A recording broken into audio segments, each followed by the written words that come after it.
You look absolutely stupid.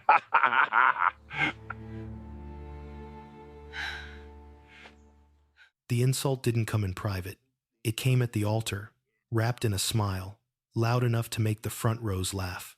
When the bride's father leaned in and called the groom a fool on his own wedding day, it wasn't a joke, it was a declaration of power. The groom stood there in a rented suit, humiliated, judged, measured as unworthy, in a room full of silk and champagne.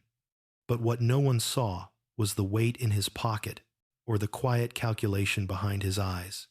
Because that single sentence had crossed a line, and the man being mocked was holding a secret capable of collapsing an entire family empire. This wedding wasn't a celebration anymore.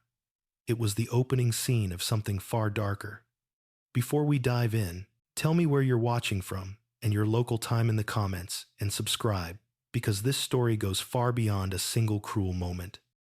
The applause that followed felt rehearsed, the kind people give when they don't know whether they're clapping for love or authority. The groom let it wash over him, his face calm, almost polite, while something inside him hardened. Around him, crystal glasses caught the light, white roses framed the aisle, and the lake beyond the windows reflected a sky too clear for what had just happened. This was supposed to be a beginning. Instead, it felt like a verdict. He glanced sideways at the bride. She stood radiant, flawless in ivory, but her smile had stiffened. For a brief second, their eyes met. In hers, he saw apology tangled with fear. Not regret fear. That distinction cut deeper than the insult itself. She knew this would happen. She had hoped it wouldn't be this bad. The father-in-law stepped back, satisfied. He was a man used to rooms bending around him, used to people laughing when he decided something was funny. His wealth had bought him that privilege years ago, and tonight was no different. To him, this wedding was not sacred. It was strategic, a merger of optics, and the man standing beside his daughter was a variable he neither trusted nor respected. The groom breathed slowly, grounding himself. He reminded himself of the promise he'd made just hours earlier, whispered in a quiet room, while cufflinks were fastened with trembling hands. Don't react. Don't give him what he wants. Today is about us. He had meant it when he said it, but promises were easier to keep before humiliation turned public. As the officiant cleared his throat and resumed the ceremony, the groom's hand brushed the inside of his jacket. The envelope was still there. Thin, ordinary, heavy. It pressed against his ribs like a second heart, beating with a rhythm no one else could hear. He had carried it for weeks, telling himself it was only insurance, something he hoped he would never need. He had told himself that love meant restraint, that dignity meant silence. The bride's mother watched from the front row, her hands folded too tightly in her lap. She didn't smile. She rarely did anymore. Her eyes flicked from her husband to the groom, then away, as if afraid of being caught witnessing something she had learned not to acknowledge. Years of marriage had taught her when to look and when to disappear. Tonight, she chose disappearance. The ceremony moved forward, words about devotion and unity floating uselessly through the air. Guests shifted in their seats, some uncomfortable, others amused, a few quietly thrilled by the tension they couldn't quite explain. This was the kind of wedding people would talk about later. Not for the vows, but for the feeling that something had almost gone wrong and might still. When the couple was pronounced married, the applause was louder, more confident, relief, disguised as celebration. The groom leaned in and kissed his bride, gently, respectfully. To anyone watching, it looked like grace under pressure. Only she felt the stiffness in his shoulders, the restraint holding him together. As they turned to walk back down the aisle, he caught sight of a man standing near the back of the room, half hidden by a pillar. Their eyes met for less than a second. It was enough. The man looked away first. His face was pale, his jaw tight, his fingers worrying the edge of his jacket like a nervous habit he couldn't break. He didn't belong with the rest of the guests. He wasn't dressed poorly, but he wasn't comfortable either. He looked like someone who had come not to celebrate, but to witness. The groom felt a chill run through him. He had seen that man before, not in person, but in photographs. Older ones. Grainy. The recognition sent a quiet warning through his chest. The reception hall buzzed as people moved toward cocktails and congratulations. The father-in-law was already working the room, laughing loudly, slapping backs, reclaiming center stage. He paused near the groom, lowering his voice just enough to sound conspiratorial. "You handled that well," he said, smiling. "Most men would have cracked." The groom returned the smile. "I've learned when to listen." "Good," the older man replied. "You'll need that skill in this family." It wasn't advice. It was a condition. The bride squeezed her husband's hand as they posed for photos, her grip tight, almost pleading. He squeezed back, a silent reassurance that surprised even him. He didn't know what would happen next. He only knew that whatever came, it couldn't stay buried forever. As the first toast was announced, the groom excused himself, murmuring something about needing air. No one stopped him. He stepped out onto the terrace, overlooking the lake, the night breeze cool against his face. For a moment, he let himself feel it, the anger, the hurt, the sense of being measured and found, lacking in front of hundreds of strangers. He had spent his life proving people wrong quietly.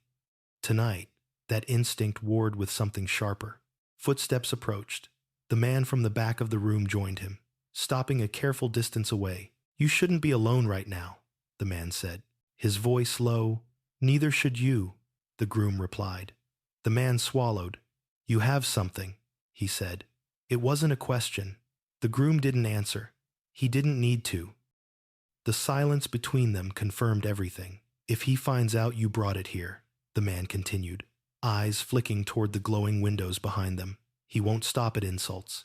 The groom finally turned to face him fully. "Then he shouldn't have tested me." Inside, laughter rang out, music swelling, a celebration in full swing. Outside, under the open sky, two men stood on opposite sides of a secret that had waited years for this moment, and somewhere between them, the groom understood that the wedding was no longer the story. It was only the trigger. The man on the terrace hesitated, then took a step closer, lowering his voice until it was barely more than breath. He smelled faintly of old cologne and anxiety. "You don't know how far he'll go," he said. "I thought I did. I was wrong." The groom studied him in the dim light. Up close, the man looked older than he had from across the room. Not just in years older, in the way people look after carrying something heavy for too long. "You came here to warn me," the groom said. "I came because this place is the last safe place," the man replied bitterly. "He thinks no one would dare touch him on a night like this." The groom let out a short, humorless breath. "He already touched me." Inside, a burst of laughter rose and fell. The band shifting into a slower song, the groom imagined the guests swaying, glasses raised, the father-in-law holding court like a king in his borrowed palace. He imagined the bride alone for a moment, surrounded by smiles that felt like obligations. He imagined the version of himself from a year ago, believing love could be separated from power. "What's your name?" he asked. "Jonah," the man said. "I used to work for him. Accounting. Internal audits. I thought numbers were safe. They weren't." The groom nodded. He didn't press yet. He had learned that people like Jonah spoke when they felt believed. He reached into his jacket and touched the edge of the envelope again, not to show it, just to reassure himself that it was real. "You're afraid?" he said simply. Jonah laughed once, sharp and quiet. "I've been afraid for years. Tonight I'm desperate." The groom turned back toward the windows. Through the glass, he saw the bride's mother standing alone near a column, watching the room with the wary stillness of someone listening for footsteps in the dark. He saw the father-in-law raise his glass for another toast, confident, untouchable. "If you're here," the groom said, "then he's already losing control." Jonah followed his gaze. "He doesn't lose control," he said. "He removes obstacles." The groom met his eyes. "Then why are you still breathing?" That landed. Jonah's mouth tightened. "Because I disappeared," he said. "Or He thought I did. He needed a scapegoat, not a body. Not then. A door opened behind them. The bride stepped onto the terrace, her smile ready for cameras, her eyes searching until they found her husband's face.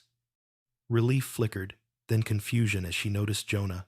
"There you are," she said softly, slipping her arm through the groom's. "They're asking for you." "Give us a minute," the groom said. Her gaze sharpened. "Now," he nodded. "Please."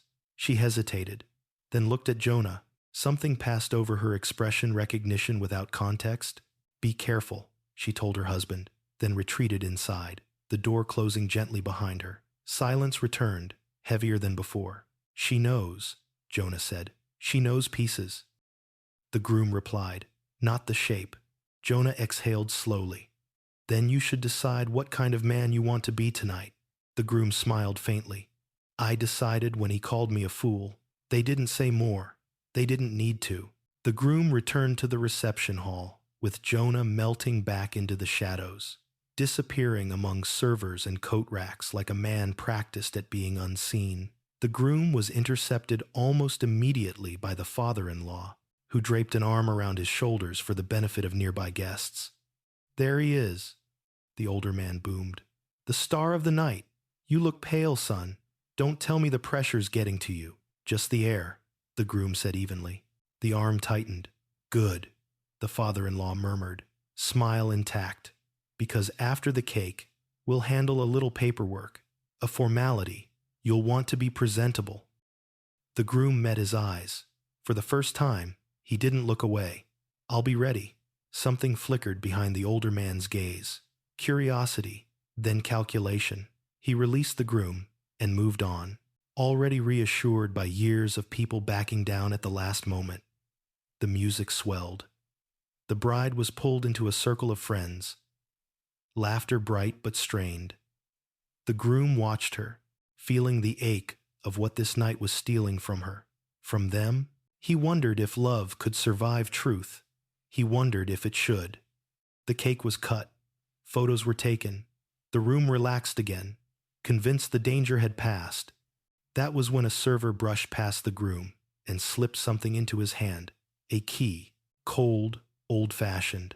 He looked up, but the server was already gone. Across the room, the bride's mother met his gaze and looked away quickly. She adjusted her shawl, her hands trembling. The groom understood. The house had more secrets than one envelope could hold. When the father-in-law finally summoned him to a side room, the groom followed without protest. The door closed. The room smelled of leather and expensive liquor. Papers were spread neatly across a desk. The father-in-law gestured. "Sign," he said. "Then we can all enjoy the night." The groom picked up the pen. He read the first page, then the second. He felt the trap close around every sentence. He looked up. "You planned this." "I plan everything," the older man said. "It's why I win." The groom set the pen down. "Not tonight." The smile vanished. "Don't be dramatic. I'm being honest." The father-in-law's voice dropped. "You don't want to do this." The groom reached into his jacket and placed the envelope on the desk. Between them, he didn't open it. He didn't have to. "I really do, as." For a long moment, the only sound was the music leaking through the walls. Then the father-in-law laughed a thin, dangerous sound. "You think that paper scares me? I think the people who'll read it do." Outside, somewhere deep in the house, a lock clicked open. The father-in-law's laughter faded as quickly as it had come, replaced by a stillness that felt sharpened. He leaned back in his chair, studying the envelope as if it were an unfamiliar species. "You've always struck me as someone who overestimates his leverage," he said calmly. "Men like you confuse curiosity with power." The groom didn't move. "Men like you confuse silence with consent." In the calming, a vein pulsed at the older man's temple. He reached for the envelope, but stopped short of touching it. "You wouldn't," he said. "Not tonight." The groom tilted his head. "Why not?" "Because you love my daughter." The words landed with precision. The groom felt them, felt the truth of them, and felt the trap they were meant to be. He pictured the bride's face, the careful hope she carried, the way she had learned to survive by smoothing over storms. He pictured the life they might have had if this room didn't exist.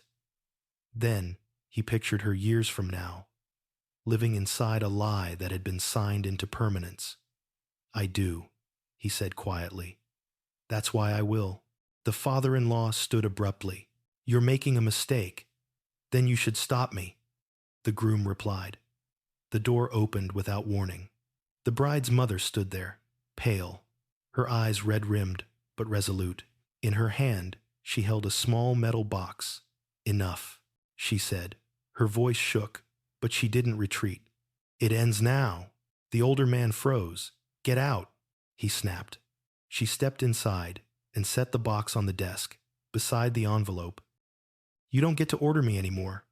The groom watched the exchange with a dawning clarity. This wasn't just his moment, it was hers. Years of fear were pressing against the surface, demanding air. The father-in-law's composure fractured. "You don't know what you're doing." "I know exactly what I'm doing," she said. "I'm telling the truth." She opened the box. Inside were documents yellowed with age, photographs bent at the corners, and a folded letter addressed in a familiar hand. The groom recognized the handwriting from the copies in his envelope. The match sent a jolt through him. The older man reached for the box. The groom intercepted his wrist, firm but controlled. "Don't." For a heartbeat, it seemed the father-in-law might strike him. Then, footsteps sounded in the hall, and voices. The door widened as a cluster of guests gathered, drawn by raised tones and instinct. Among them, Jonah hovered near the back, his face set. The bride pushed through the crowd. "What's going on?" she demanded. The room held its breath. Her mother turned to her, eyes filling. "I should have told you sooner," she said. "I was afraid. I thought keeping you safe meant keeping quiet." "About what?" the bride asked. The groom stepped aside. He placed the envelope into the bride's hands, gently, like something fragile. "About who built this family," he said, "and who paid for it." The bride looked down at the envelope, then up at her father. His face had hardened into something unreadable. "This is a lie," he said. "All of it." "Then let it be tested," the groom replied. Sirens wailed faintly in the distance, far enough to be dismissed, close enough to be felt. A murmur rippled through the crowd. The bride's hands trembled as she opened the envelope.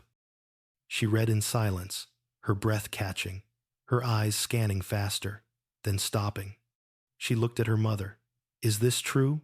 Her mother nodded, tears spilling freely now. "I tried to protect you." The bride turned back to her father. "You let me marry him knowing this." "I let you marry him because he was manageable," the older man said, his voice cold, "and because I knew he wouldn't dare." The groom met the bride's gaze.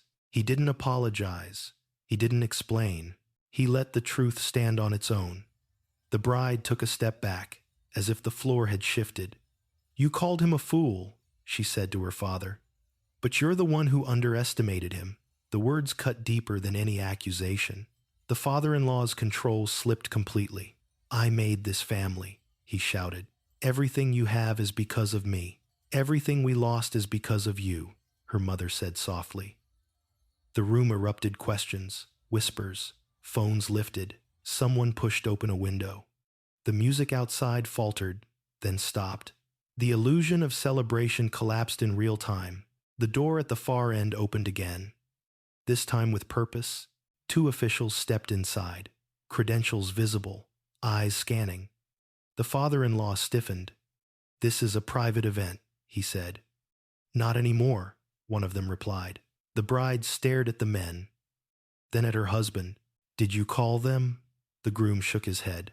"I sent the information days ago." Tonight was never about revenge. It was about timing. The officials approached the desk. They asked questions. They took the box. They requested documents. The father-in-law protested, then threatened, then went silent. His shoulders slumped as the weight of consequence finally found him. As he was escorted out, he turned once more to the groom. "You think this makes you strong?" he sneered. The groom answered evenly. "I think it makes me free." The room emptied slowly. guests retreating into the night with stories they would never tell accurately. The bride stood unmoving, the remnants of a wedding scattered around her like debris after a storm. Her mother reached for her. She didn't pull away. The groom approached cautiously. "I didn't want this for you," he said. "I know," she replied. Her voice was steady now, stripped of performance. "I just didn't know how much I needed it." They stepped outside together. The lake was dark, the air cool, the stars indifferent. Somewhere behind them, a chapter closed with the click of a door. Ahead of them, nothing was certain. But for the first time that night, uncertainty felt honest. The groom loosened his tie and let it fall into his pocket. Lighter now. The envelope was gone. The secret was no longer his to carry. And in the quiet that followed the chaos, something fragile and real finally had room to breathe. The night did not end when the cars left, or when the last guest disappeared down the long gravel drive. It lingered, heavy and unresolved, clinging to the walls of the estate like smoke after a fire.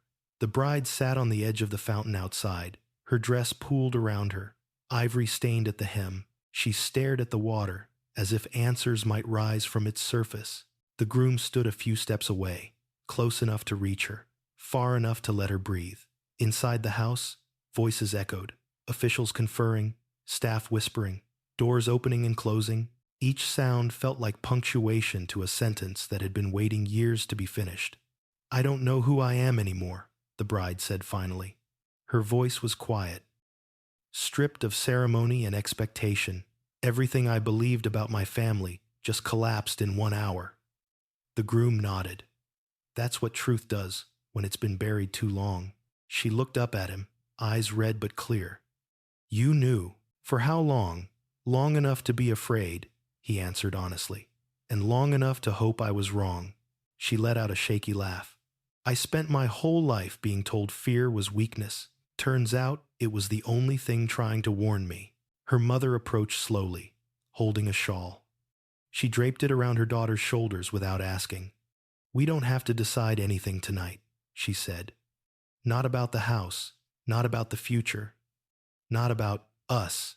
The bride leaned into her mother's touch, something she hadn't done in years. "I don't want to stay here," she said. "Not one more night." The groom spoke gently. "We don't have to." They left before dawn. No dramatic farewell, no speeches. Just 3 figures, walking away from a place that had fed on silence. The groom drove, while the bride slept in the passenger seat, exhaustion, finally claiming her. Her mother followed in another car, the past trailing behind her in the rearview mirror. Morning broke pale and tentative. News alerts buzzed unanswered. Messages piled up. The groom turned his phone off. For the first time since the insult at the altar, he allowed himself to feel tired. They checked into a small hotel by the coast, anonymous and quiet. The bride woke late, confused for a moment. Then, remembering everything at once, she sat up, clutching the sheets, breathing through the wave. The groom was there with coffee, careful not to crowd her. "Did we run away?" she asked. "No," he said. "We chose space." She nodded slowly. "I need to understand who my father was," she said, "and who he wasn't." Her mother joined them later, carrying a folder she hadn't let go of since leaving the estate. Inside were copies, documents salvaged, photographs scanned, a timeline reconstructed. They spent hours reading, piecing together the life that had been erased. A man who had tried to leave. A confrontation, disguised as an accident. Money that flowed differently after. Control tightened, silence enforced. The bride cried without restraint, not just for the man she never knew, but for the woman her mother had been forced to become. The groom listened, absorbing the weight of it without trying to fix what couldn't be fixed. In the days that followed, the world outside caught up. Investigations expanded, accounts froze, associates distanced themselves. The father-in-law's name became shorthand for downfall. The bride refused interviews. She issued one statement short, precise, asking for privacy and accountability. The groom returned calls selectively. He spoke once, to clarify facts, to ensure the truth didn't get reshaped into spectacle. He declined the rest. Justice, he knew, didn't need narration. One afternoon, Jonah arrived. He looked different, without fear, pressing his shoulders down, lighter but cautious. He thanked the groom quietly. "I didn't think I'd see this day," he said. "It's not over," the groom replied. "I know," Jonah said. "But it started." They talked about work, about rebuilding. The groom offered a recommendation, connections he had kept dormant. Jonah accepted with humility. Before leaving, he turned back. "You didn't do this to win," he said. "That's why it worked." Weeks passed. The bride moved through grief, like weather some days clear, others relentless. She and the groom spoke honestly, sometimes painfully. Love didn't dissolve, but it changed shape. Trust had to be relearned, not assumed. One evening, they walked along the shore as the sun sank low. "I don't know what our marriage looks like now," she said. He stopped, facing her. "It looks like choice," he said. "Every day." She searched his face. "If I choose to walk this alone for a while, I'll respect it," he said without hesitation. Her shoulders sagged, relief mingling with sorrow. "That's the first time anyone's ever said that to me." They didn't separate. They didn't rush. They stayed, learning how to exist without the script they'd been handed. Months later, the trial began. Evidence stacked higher than denial. Witnesses spoke. Records told their unarguable story. The father-in-law listened as a verdict was read that stripped him of titles, assets, and illusion. He did not look at the groom. He looked at the floor. The bride attended one day. She sat beside her mother, held her hand, and left before the cameras could find her face. That night, she slept peacefully for the first time since childhood. They returned to the coast one final time. The groom brought the ring. He placed it on a small stone by the water. "This isn't an ending," he said. "It's an invitation." She picked it up, turning it in the light. "To what?" "To a marriage without fear," he said. "Or to a goodbye without resentment. Your choice." She smiled sadly, then honestly. "Stay," she said. "Let's build something slower, something true." The waves answered for them, steady and indifferent, washing away footprints as fast as they were made. The groom slipped the ring back into his pocket, not as a symbol of ownership, but of intention. Behind them, the past receded. Ahead, there was no grand estate, no orchestra, no audience, just the work of becoming free and the courage to do it together. Freedom did not arrive all at once. It came in fragments, in small choices that felt insignificant until they accumulated into something solid. The bride learned this first. She began waking early, walking alone along the shore before the town stirred, listening to the rhythm of her breath instead of the expectations that had once dictated her pace. The groom watched from a distance at first, careful not to intrude. Learning that support sometimes meant restraint, her mother found a modest apartment overlooking the harbor. The windows were old, the floors uneven, but the silence inside felt earned. She decorated slowly, choosing each object as if reclaiming a language she'd been forbidden to speak. Some nights, she cried without explanation. Other nights, she laughed at nothing. Both felt like progress. The groom returned to work, selectively, deliberately. He declined offers that smelled of spectacle and accepted those rooted in substance. People treated him differently now, some with admiration, others with caution. He ignored both. What mattered was the quiet integrity of his days, the absence of dread when his phone rang. One afternoon, the bride joined him at a cafe near the docks. She slid into the chair across from him, sunlight catching in her hair. "I enrolled in classes," she said, as if confessing a secret. "History. Not the version I was taught, the real kind." He smiled. "That sounds like you." She stirred her coffee. "I realized something," she continued. "I don't know how to live without permission, so I'm practicing. By learning, by choosing," she said, "even when it's uncomfortable." They sat in companionable silence, the clatter of cups around them grounding and ordinary. For the first time, The groom felt no urgency to define what they were becoming. The absence of pressure felt like a gift. The trial moved forward relentlessly. Each week brought new revelations, each more damning than the last. The father-in-law's empire unraveled thread by thread. Former allies testified. Paper trails resurfaced. The narrative he had controlled for decades was rewritten by facts that refused to stay buried. The groom was called once. He spoke clearly, briefly, without embellishment. He described the insult, the envelope, the timing. He did not posture. He did not gloat. When asked why he had waited, he answered honestly, because truth should end harm, not satisfy anger. The courtroom murmured. The judge nodded. Outside, reporters shouted questions. The groom walked past them, the bride waiting at the curb. She took his hand, grounding him in the present. They drove away without looking back. On the day the verdict was announced, rain fell steadily. The groom listened to the broadcast alone in his office, blinds half drawn, guilty. The word landed without fanfare. It was not triumph, he felt, but closure, a quiet closing of a door that had creaked open for too long. He went to the harbor that evening. The bride joined him later, umbrella forgotten, hair damp. "It's done," she said.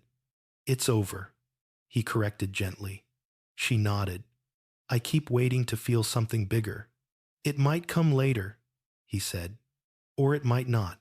They watched the water darken as the sun sank behind clouds. "I don't miss him," she admitted. "I miss the idea of who I thought he was." "That's allowed," he said. She turned to him. "I don't regret marrying you." He searched her face. "Neither do I. But I'm not ready to pretend everything is healed." "Then, we won't pretend." That night, they talked until dawn. About boundaries, about fear, about the ways love had been used as leverage in their lives. They spoke about staying married and about redefining it entirely. They did not resolve everything. They didn't need to. Months passed. The bride's confidence grew in subtle ways. How she spoke, how she disagreed, how she declined invitations that felt performative. The groom admired her from the inside of the process, not as a savior, but as a witness. One evening, she returned from class, carrying a thin book, eyes bright. "I found him," she said. "Who?" "My father," she said. "Not the myth, the man." She told him about the archives, the letters, the quiet bravery that had never been recorded in headlines. She told him about the love that had existed without power.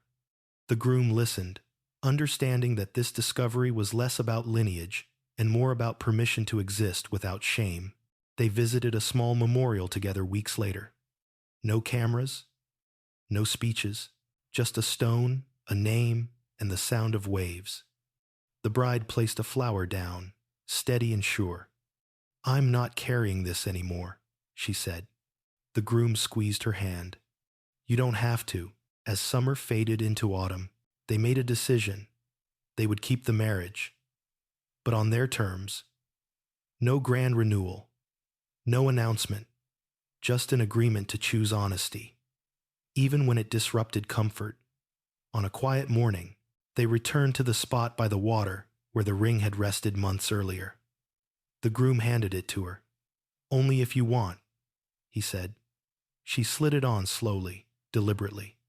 "I do," she said, this time. They stood together, watching the tide roll in and out, erasing and rewriting the shore with patient insistence. The past no longer chased them. It waited behind them, contained and quiet. The groom thought of the insult at the altar, how small it sounded now. Not because it hadn't hurt, but because it had failed.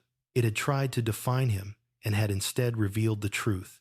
Sometimes, a fool is just a man who refuses to play along.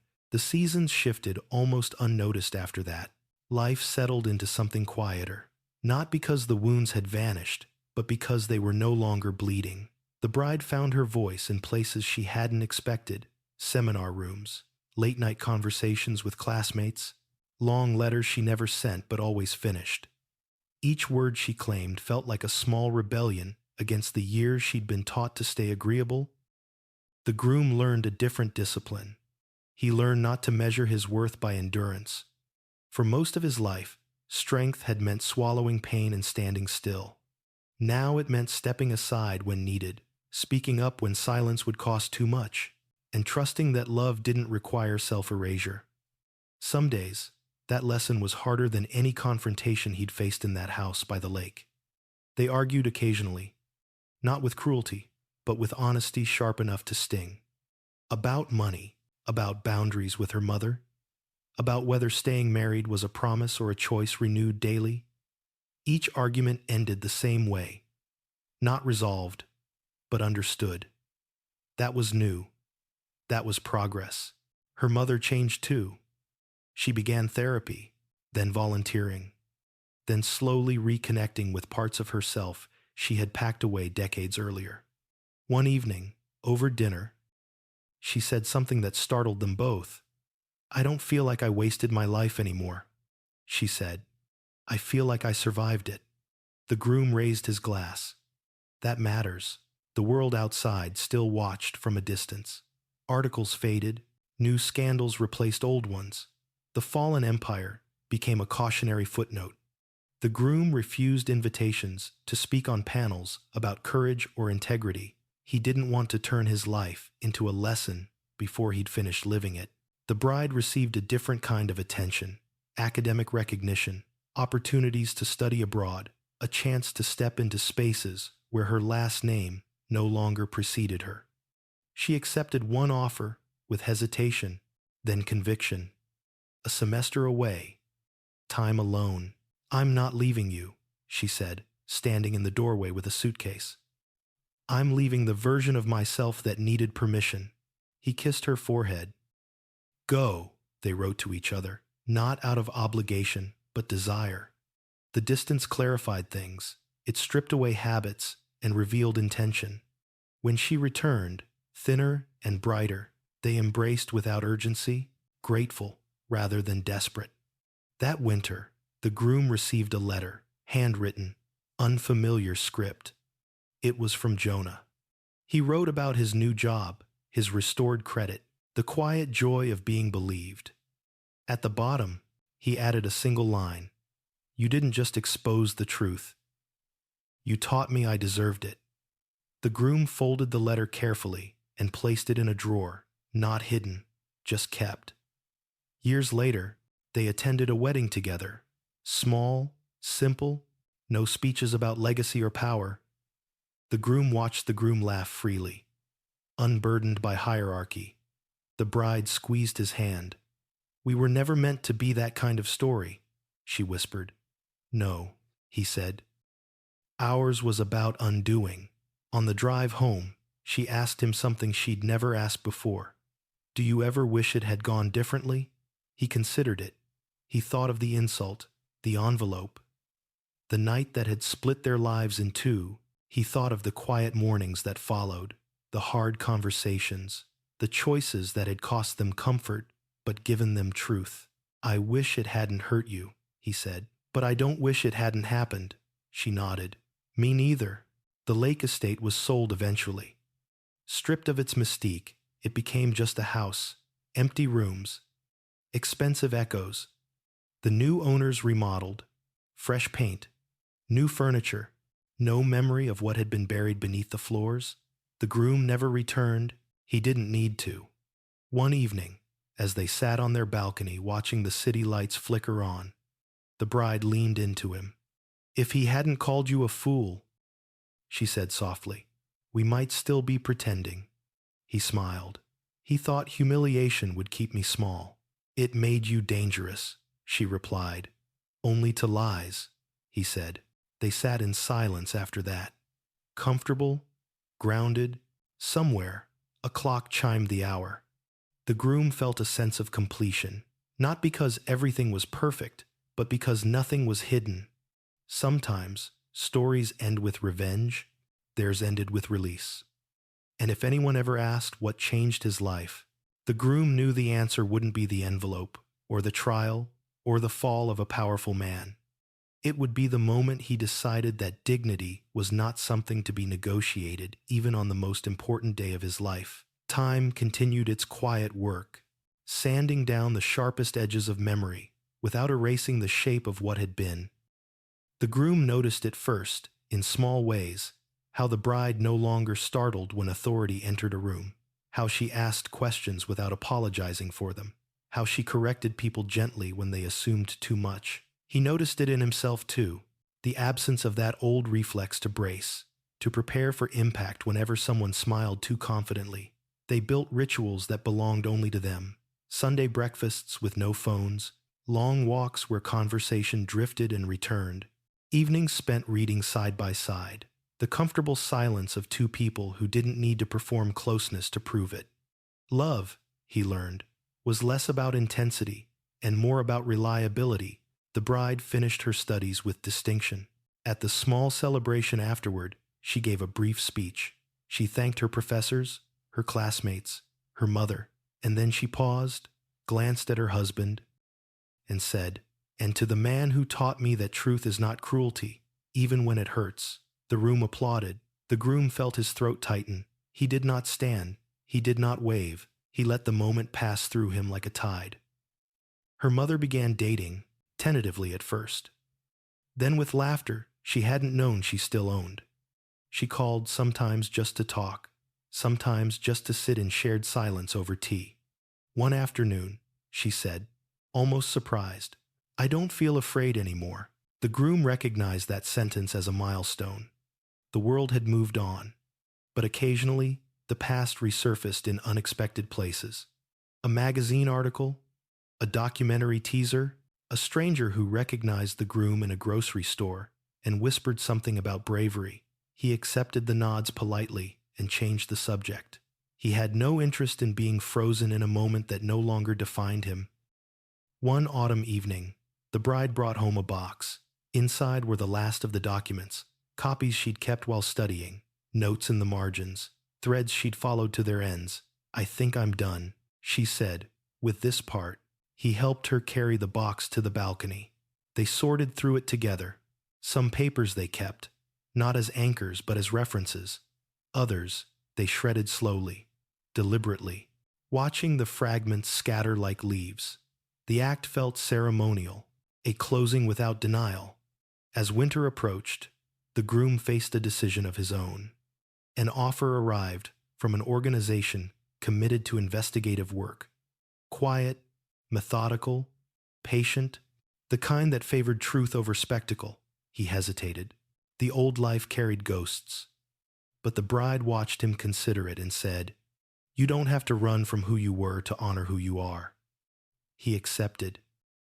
The work was demanding and often thankless. It required precision, restraint, a tolerance for waiting. He thrived, not because it fed his ego, but because it aligned with the promise he'd made to himself on a night filled with laughter that wasn't kind, that he would never confuse peace with silence again. They moved once more, this time by choice. A smaller place, closer to the water, the mornings smelled of salt and coffee, the evenings were filled with the low hum of neighbors, living ordinary lives. The groom liked the anonymity, the bride liked the light. One night, during a storm that rattled the windows and sent rain skittering across the glass, the power went out. They lit candles and sat on the floor, backs against the couch, listening to the wind. The bride spoke into the darkness.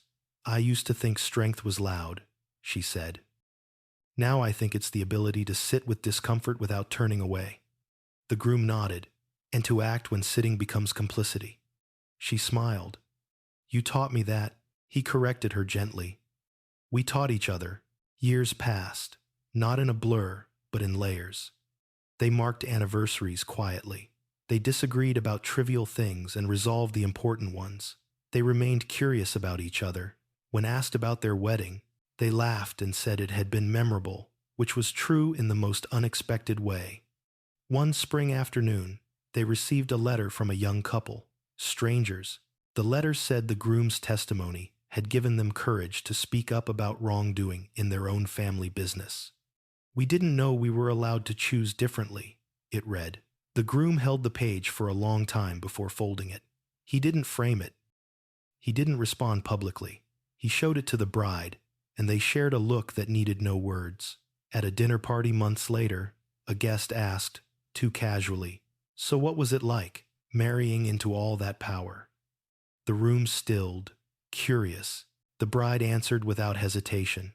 "It taught us what power isn't," she said, "and what it costs when it pretends to be love." The conversation moved on. On a clear night, near the end of summer, they returned to the shore where the ring had once rested on stone. The water was calm, reflecting the stars. The groom thought of the insult that had ignited everything, how it had been meant to shrink him. He realized, with a quiet certainty, that the moment no longer held him at all. The bride slipped her hand into his. "If we ever tell this story," she said, "it won't be about what he did. It'll be about what we chose," he replied. They stood there for a while, letting the tide write and erase the shoreline at its own pace. The future did not announce itself. It waited open, unafraid, and honest. And that, the groom knew, was the truest victory of all. The truth about freedom, the groom learned, was that it demanded maintenance. It wasn't a single act of bravery sealed in a courtroom or a wedding hall. It was the discipline of daily alignment, choosing again and again not to drift back into the comfort of avoidance. Some mornings that choice felt effortless. Other mornings it felt like work. The bride experienced it differently. Freedom, for her, arrived as curiosity. She questioned inherited opinions. She challenged habits she once defended. She noticed how often she used to apologize for taking up space, and how rarely she did now.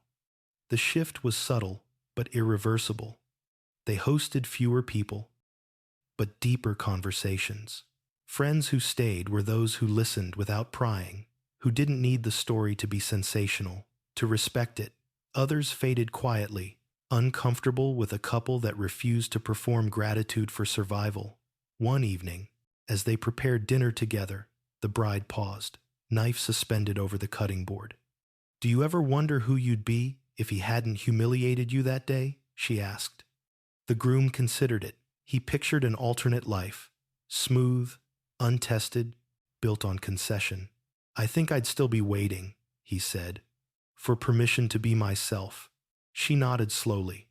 "I think I would have kept mistaking obedience for love." They finished cooking in silence, the realization settling between them like something finally named. The groom's work grew heavier. Investigations carried consequences. Whistleblowers needed protection. Systems resisted exposure. There were nights he came home drained, eyes distant, carrying stories he couldn't share yet. The bride learned when to ask, and when to simply sit beside him, her presence an anchor rather than a demand. When cases closed, they marked them quietly. No celebrations, just acknowledgement. Truth didn't always feel victorious. Sometimes it just felt necessary. Her mother visited often.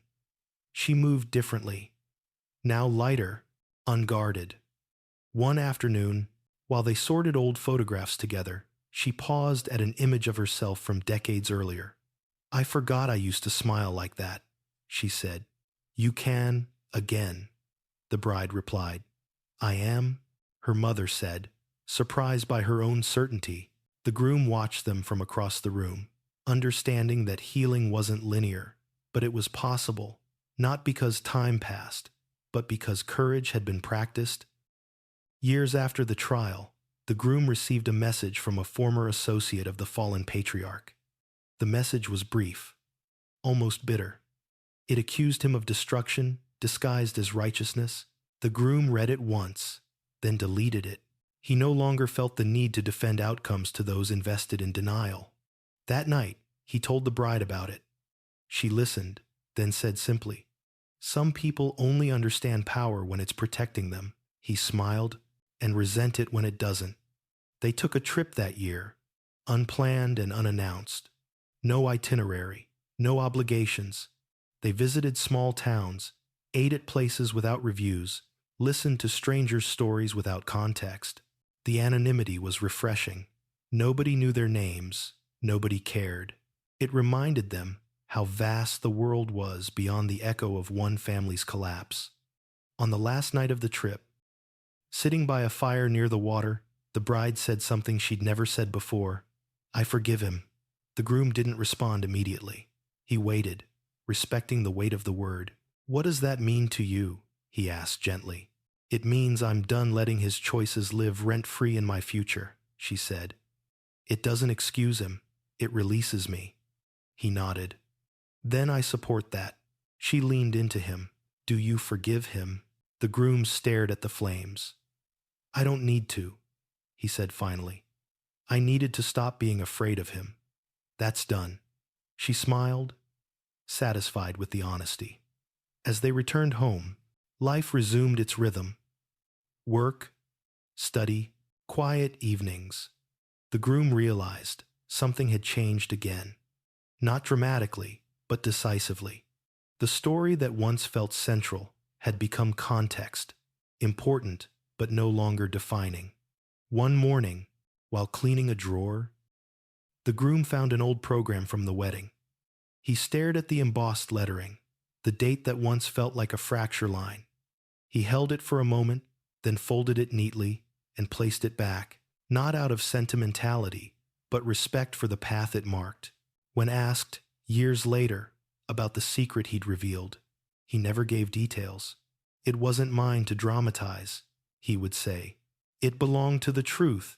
The bride went on to teach history, yes, but more importantly, critical thinking. She encouraged students to question narratives, to notice whose voices were missing, to understand that silence often served someone. Her classroom became a space where curiosity was protected.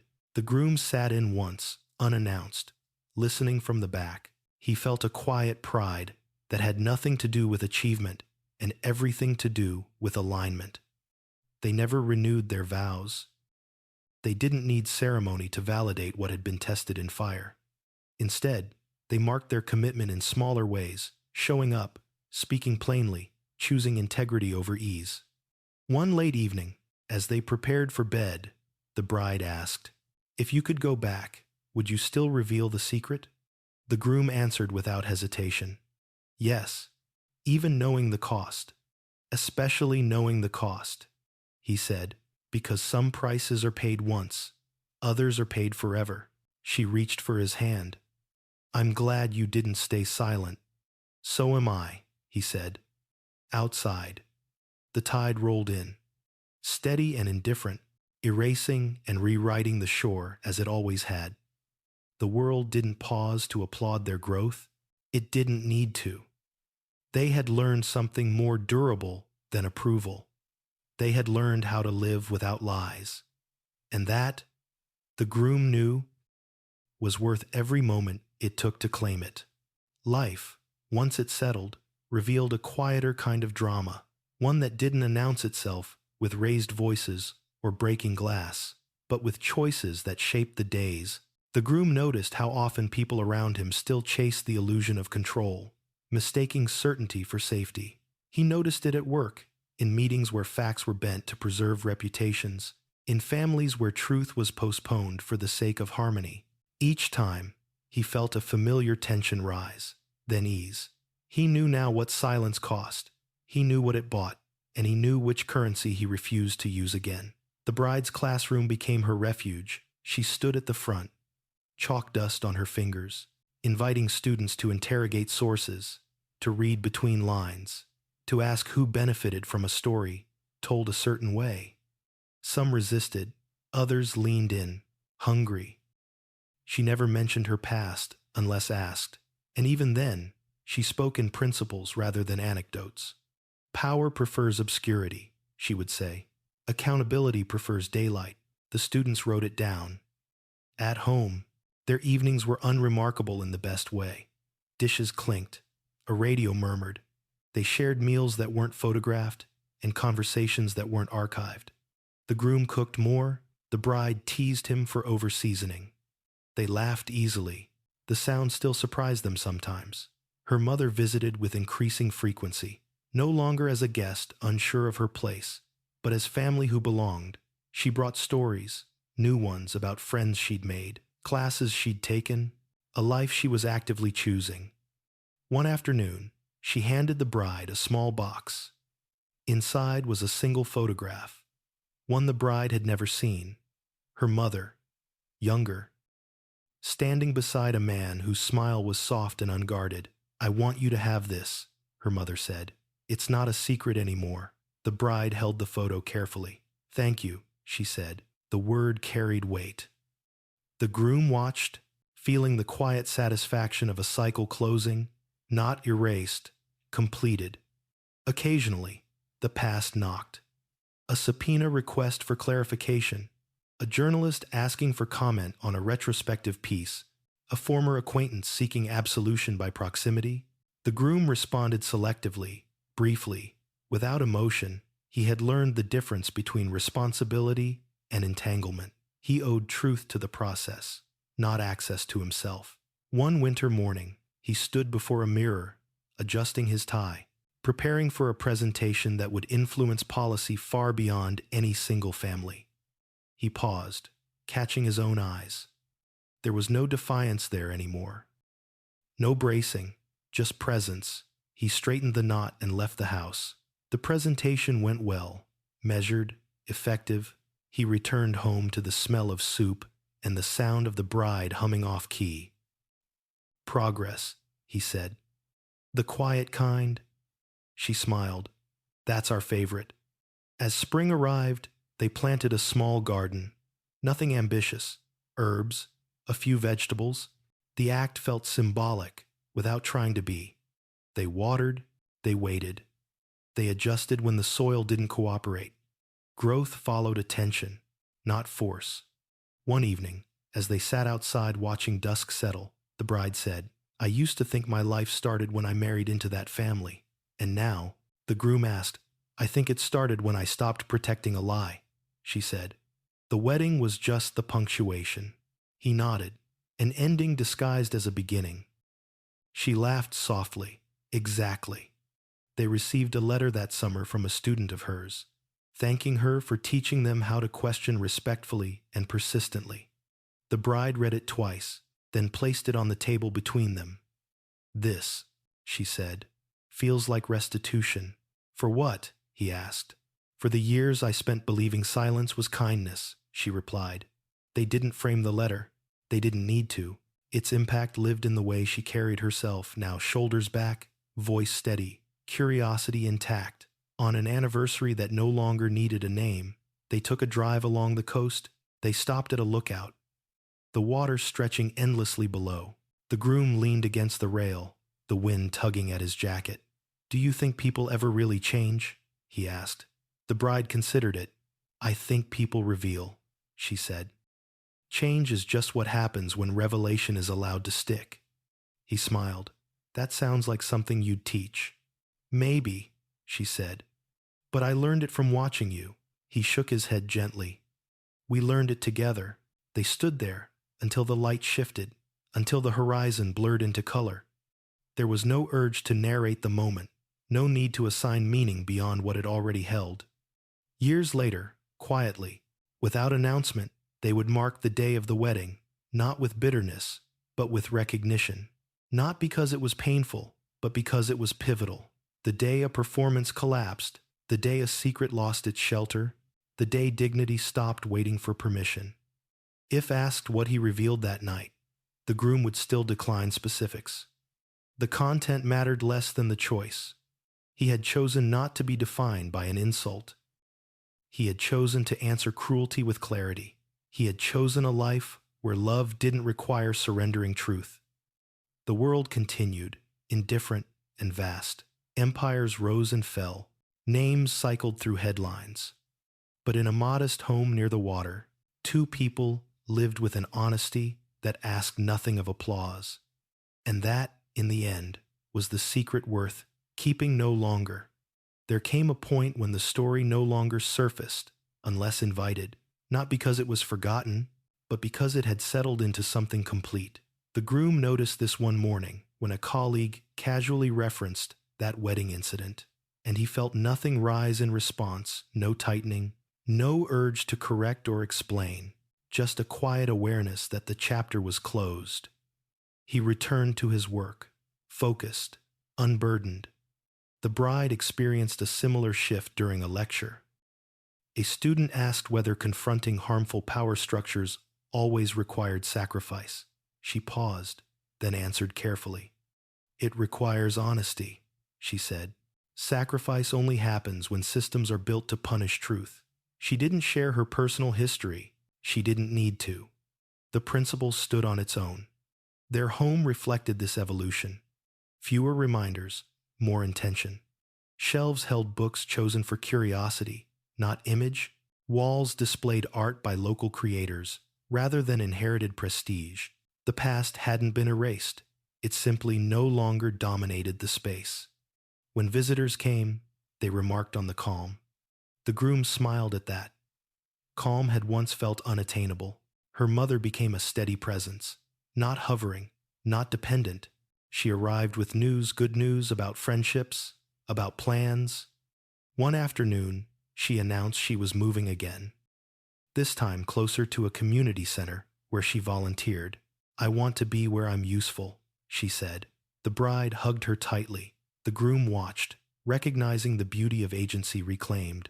The groom's work occasionally placed him in rooms that resembled the old estate: polished wood, confident laughter, power arranged like furniture. He navigated them differently now. He listened more than he spoke. When he spoke, it was precise. He learned that truth didn't need volume to carry weight. It needed structure and patience. Some doors closed, others opened quietly. At home, evenings remained simple. They cooked together, they argued about music, they read aloud sometimes, trading passages. The bride had developed a habit of underlining sentences that startled her, then leaving the book open on the table for him to find. He responded by writing questions in the margins. It became a dialogue without urgency. On a rainy afternoon, they found themselves sorting through old files again. Not out of obligation, but curiosity. The groom paused over a document he hadn't read since the trial. A summary of evidence. He realized something then. The facts that once felt explosive now felt administrative, necessary, but neutral. The emotional charge had dissipated. Healing, he understood. They didn't require forgetting. It required reframing. They took a walk later, umbrellas angled against the drizzle. The bride spoke first. "Do you ever feel like we skipped a normal phase?" He thought about it. "Maybe," he said. "But normal is a moving target." She laughed. "That's true."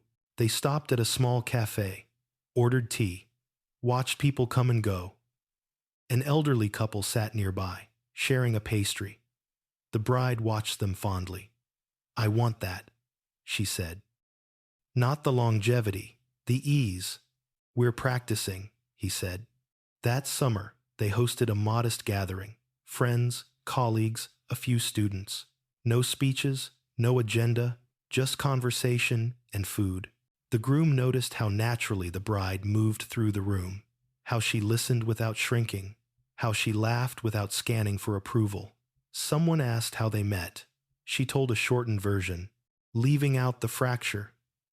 It felt right. Later, as they cleaned up together, she said, "I used to think telling the whole story was a duty. And now," he asked, "I think telling the right amount is a skill," she said. He nodded. "One I'm still learning." They received news that the former patriarch's appeals had been denied. The groom read the notice, then set it aside. No celebration, no commentary. The bride squeezed his hand. "It's really finished," she said. "It's really finished." He agreed. Autumn arrived with its usual restraint. Leaves fell. The light softened. The bride began drafting a book proposal, not a memoir, but an exploration of how narratives protect power and how education can disrupt that protection. She asked the groom to read the first chapter. He did, slowly, carefully. When he finished, he said, "This will help people name things they feel but can't articulate." She smiled. "That's the hope." He offered notes. She challenged a few. They negotiated language the way they negotiated life directly, respectfully. One evening, while walking along the water, the bride stopped and turned to him. "There's something I want to say," she began. He waited. "I don't think our marriage survived the truth," she said. "I think it started there." He felt the words land, settle. "I think you're right," he said. They stood quietly, listening to the water's steady insistence. The groom thought again of the insult at the altar, the cruelty, the calculation. He understood now how small it had been, how desperately it had tried to define him.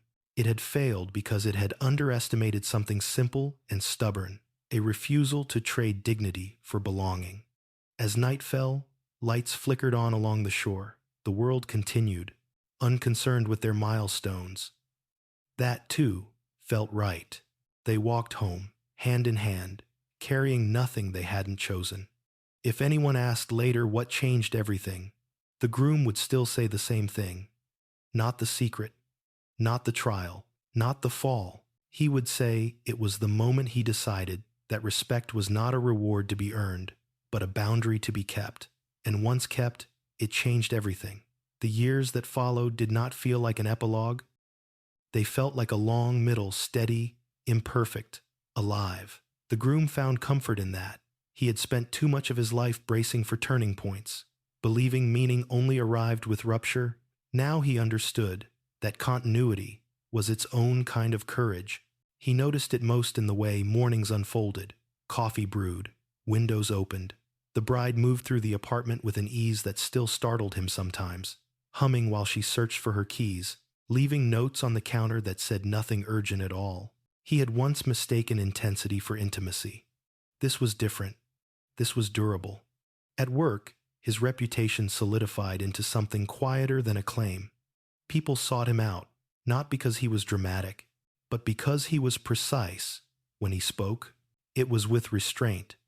When he declined, it was without apology. He learned that boundaries, once established, and had a way of educating others without instruction. The bride's book took shape slowly. Drafts piled up. Arguments with herself sharpened the thesis. She questioned every sentence that sounded too certain, too clean. "I don't want to replace one rigid narrative with another," she said one night, pacing the living room. "I want to teach people how to notice when they're being managed." He listened, then said, "Then show them how you noticed." She stopped pacing. "You mean, include myself?" "Not as the center," he said, "as evidence." She nodded, the idea settling. The next draft felt different, less guarded, more honest. When the proposal was accepted, there was no champagne, just a shared look across the table and a quiet understanding that this, too, was a consequence of telling the truth. Her mother attended the small launch event months later, sitting in the back row, hands folded. When the applause came, she wiped her eyes and smiled without embarrassment. Afterward, she hugged her daughter and said, "You gave me language for things I thought were unspeakable." The bride held her tightly. The groom stepped back, giving them the space that healing sometimes required. Not every moment was reflective. There were bad days. The groom still had nights when an old instinct flared, when a dismissive tone from someone powerful made his shoulders tense, when laughter in a room felt suddenly unsafe. The difference now was that he noticed it. He named it. He didn't obey it. The bride, too, stumbled. She sometimes overcorrected, mistaking firmness for distance, independence for isolation. When that happened, they talked. Not immediately, not defensively, but honestly. When the moment was ready, they learned the rhythm of repair. One evening, years after the wedding, they attended a charity gala at the insistence of a mutual friend. The room was polished, familiar in all the old ways. Confidence arranged like decor, charm sharpened into currency. The groom felt the echo of the past tug at him. He breathed through it. A man approached them, introduced himself, then glanced at the groom with recognition. "You're the one from that case," he said, too loudly. Must have been satisfying. The groom met his eyes calmly. It was necessary, he said. The man laughed awkwardly, unsure how to proceed. The bride squeezed the groom's hand once, grounding him. They moved on, the moment passing without ceremony. It struck the groom, then how little power such encounters held now. The story no longer preceded him. It followed at a distance, manageable. Later that night, walking home under street lights, the bride said, "I used to think we'd always be defined by what we survived. And now," he asked, "and now I think we're defined by what we refuse to become," she said. He smiled. "That's better." They marked milestones quietly. Birthdays, promotions. The publication of the book, none required spectacle. Each was acknowledged with presence, not performance. One afternoon, while cleaning, the groom came across the suit he'd worn that day, the one he'd nearly thrown away a dozen times. He held it for a moment, considering. Then he folded it carefully and donated it. Not as a purge, but as a release. He no longer needed relics to remember what he had learned. The bride noticed and said nothing. She understood. They spoke sometimes about having children, not as a plan, but as a possibility. When they did, the conversations were thoughtful, grounded in questions about honesty, about how to teach boundaries without fear. They agreed on one thing immediately: no silence disguised as protection. As winter returned, they hosted her students for a small discussion group at their home. The groom listened from the kitchen as the bride facilitated a conversation about accountability and empathy. A student asked how to confront harm without becoming hardened. The bride answered slowly, "By staying curious," she said, "and by remembering that truth isn't a weapon, it's a mirror." The groom felt something settle inside him. That night, after the students left, he told her how proud he was, not in the loud way pride was often expressed, but in the quiet way that felt earned.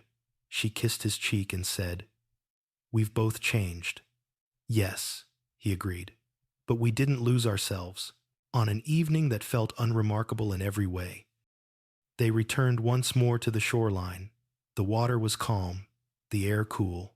The groom thought of the insult that had once cracked open his life and marveled at how distant it felt. Not erased, not forgiven, but contextualized. The bride leaned against him. "Do you think people understand how much courage it takes to stop lying?" she asked. "Only after they try," he said. They stood there until the sky darkened, until the horizon softened into shadow. There was no audience, no verdict, just the steady assurance that they had chosen honesty again and would continue to do so. And that, the groom knew, was not an ending. It was a way of living.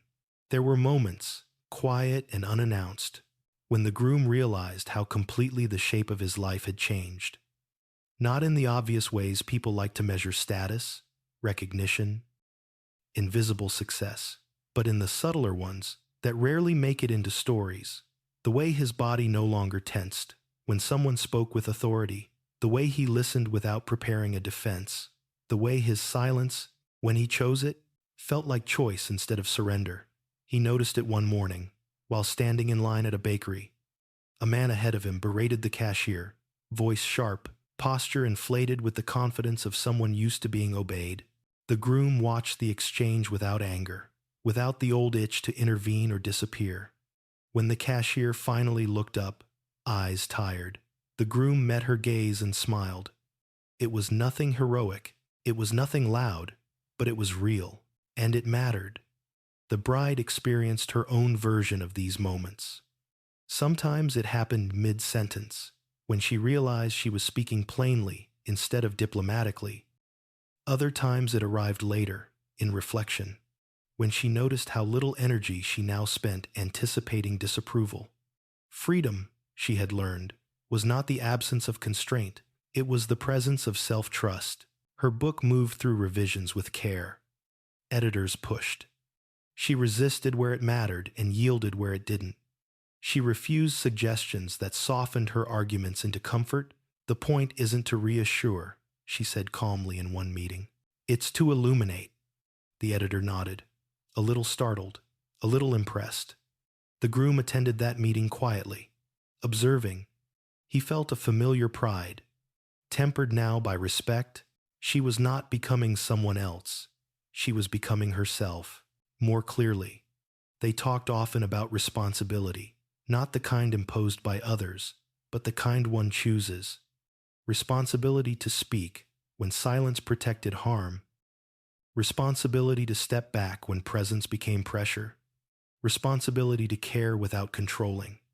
These conversations were not philosophical exercises.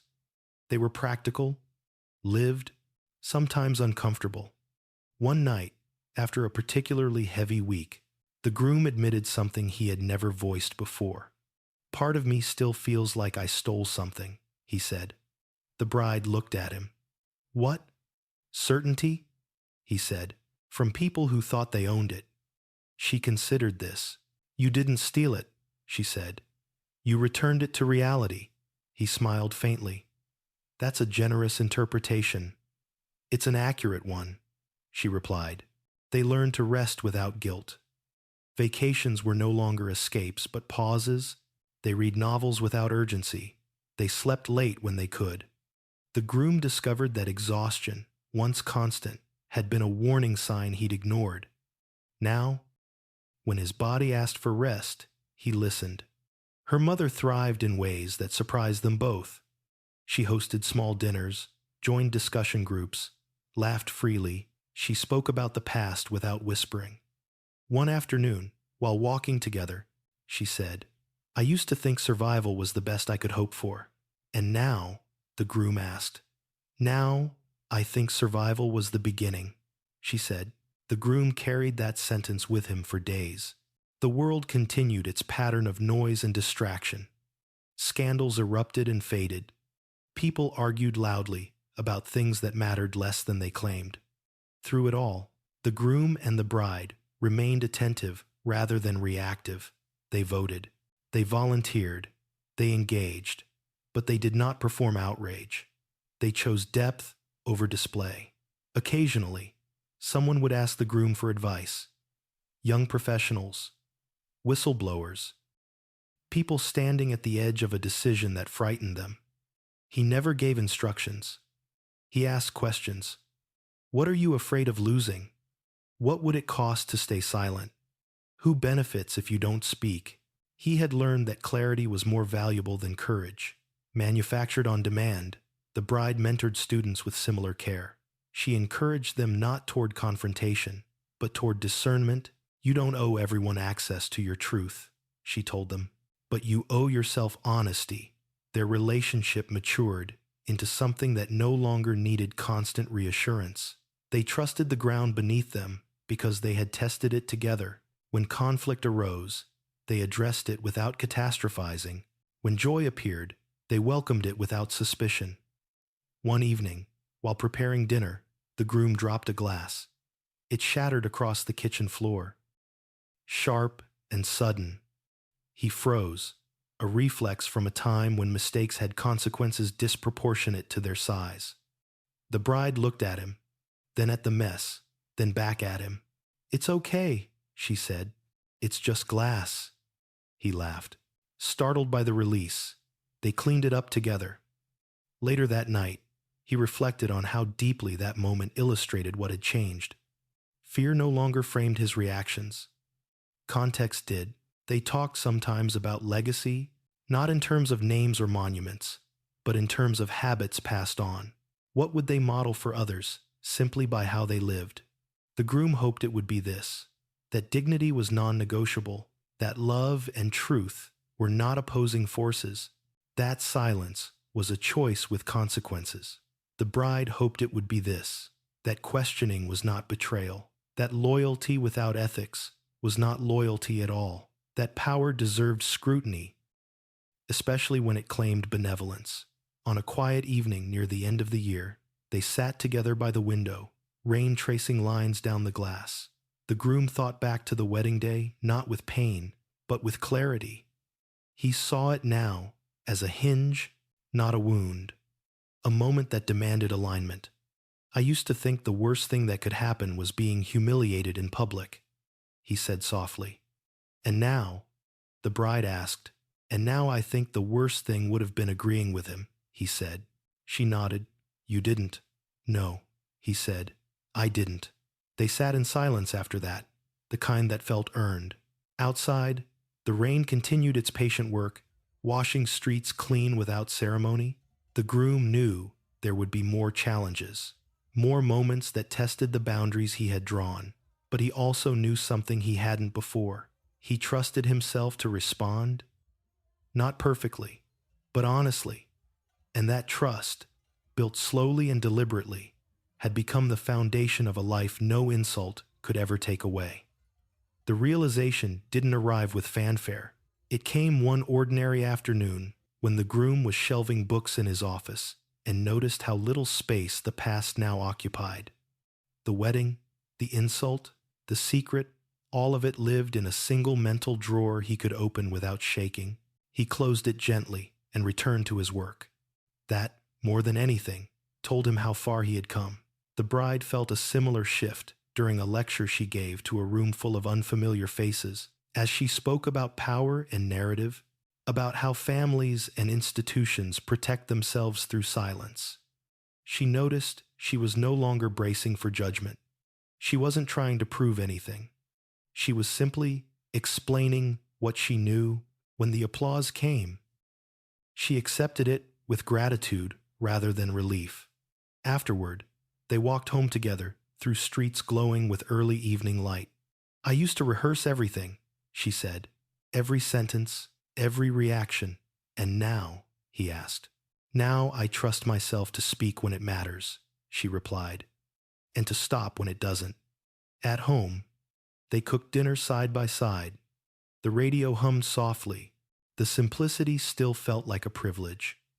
There had been a time when calm felt suspicious, when peace felt temporary. Now it felt earned. Her mother called later that night, excited about a community project she'd joined. She spoke quickly, animated, alive in a way that once would have seemed impossible. When the call ended, the bride sat quietly for a moment, absorbing the sound of her mother's laughter still echoing in her ears. I didn't know it could be like this, she said. For her? For us, the groom nodded. Most people don't, he said. Not until they see it. The following months brought no dramatic twists, and that itself felt like a victory. The groom continued his work, carefully choosing which battles were worth entering. He learned that restraint could be an act of integrity, not avoidance. He declined opportunities that demanded spectacle and accepted those that promised substance. When asked why, he simply said, because outcomes matter more than optics. The bride's book neared completion. As she worked through the final edits, she found herself confronting a subtle fear. The fear of being seen, not as a survivor, but as an authority. Authority carried weight. Responsibility.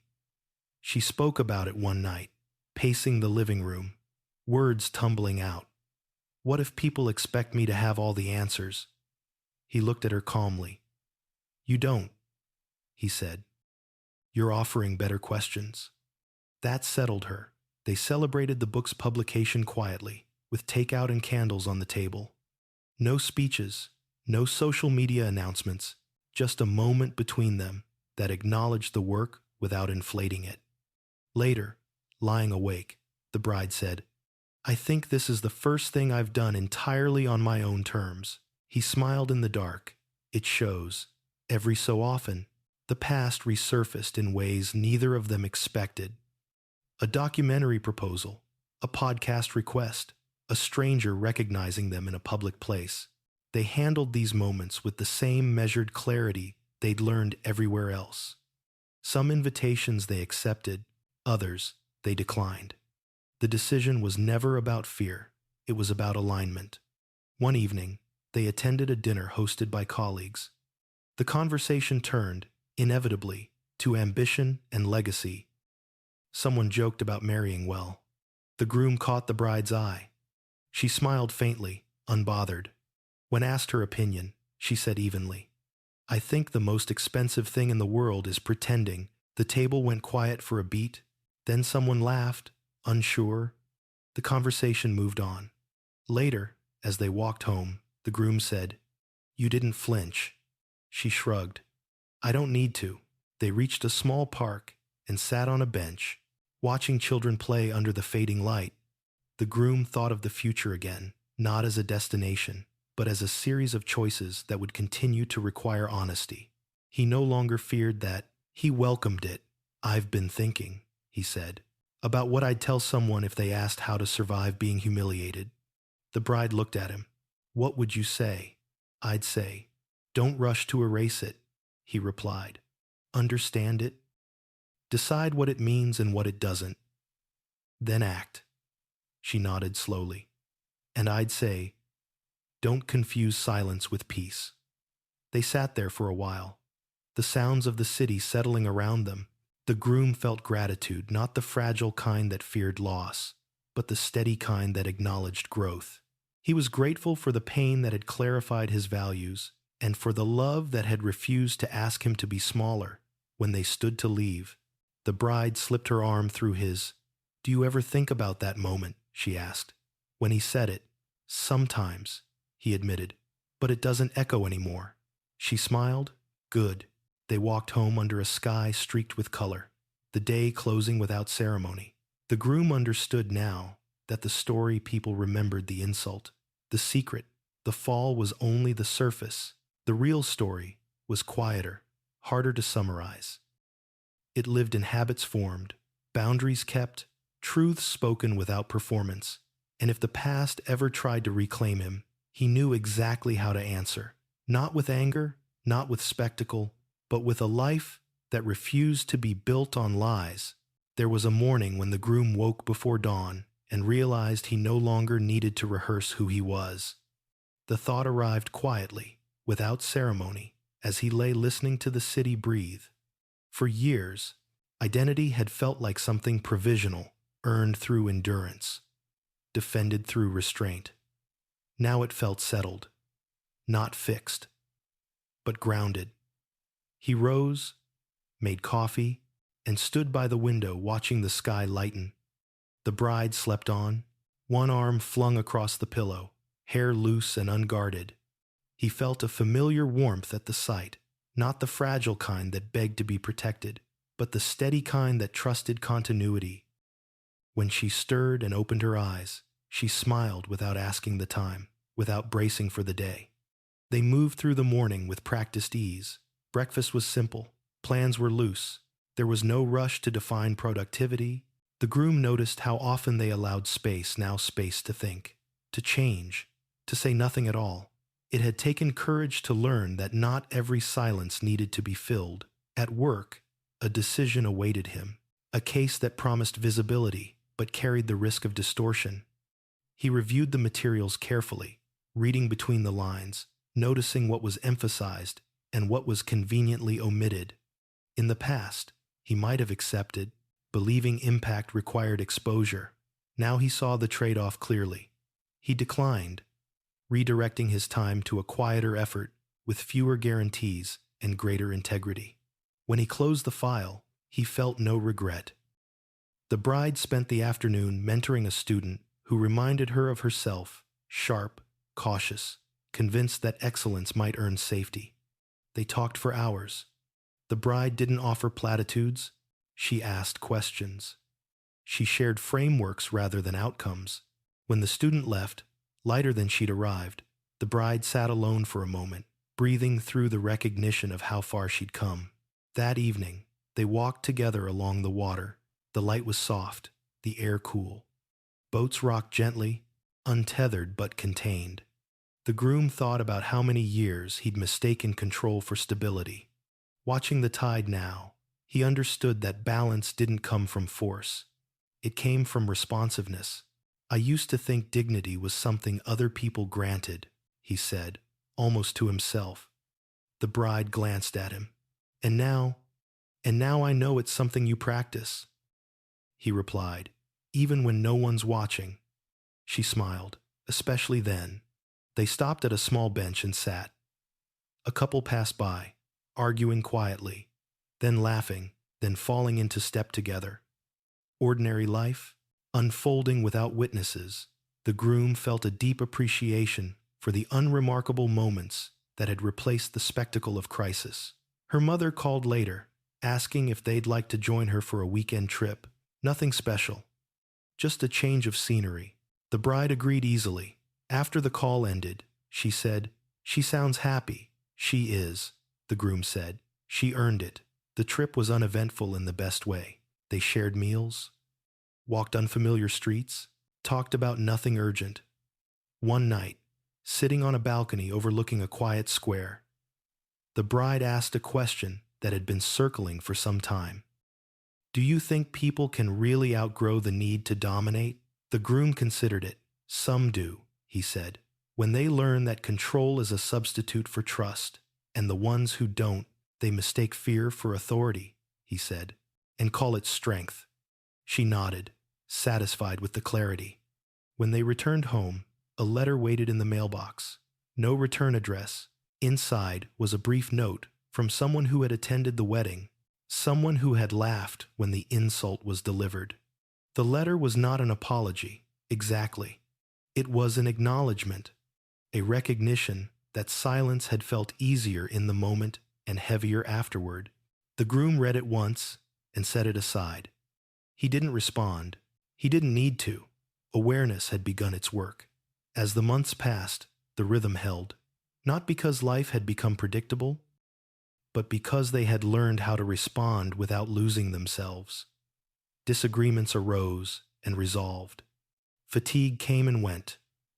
Joy appeared unexpectedly, then lingered. One night, after hosting friends, the groom stood alone in the kitchen, rinsing glasses. He thought about the version of himself who had stood at the altar. Absorbing laughter meant to diminish him. He felt no anger toward that man, only compassion. He had done the best he could with the tools he had. Now he had better ones. The bride joined him, leaning against the counter. "What are you thinking?" she asked.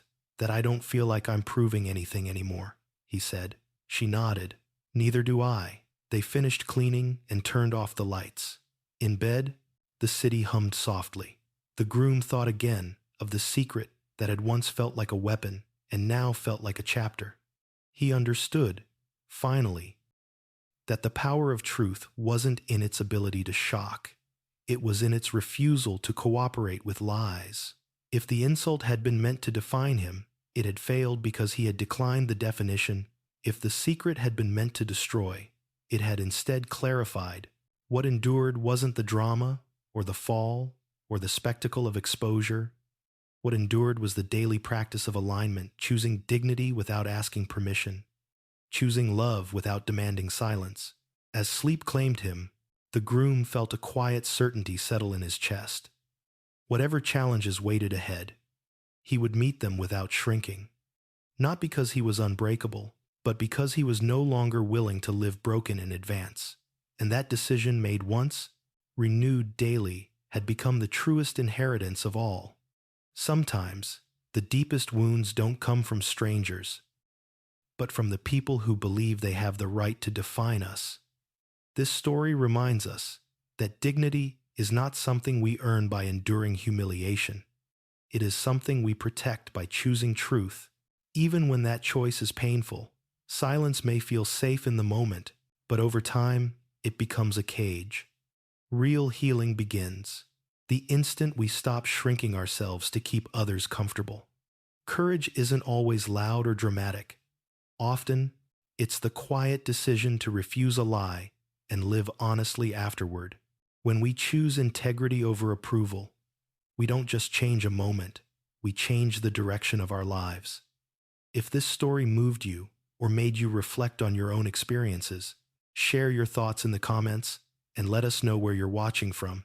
And if you value stories that explore truth, courage, and emotional healing, don't forget to subscribe to the channel for more powerful journeys like this one.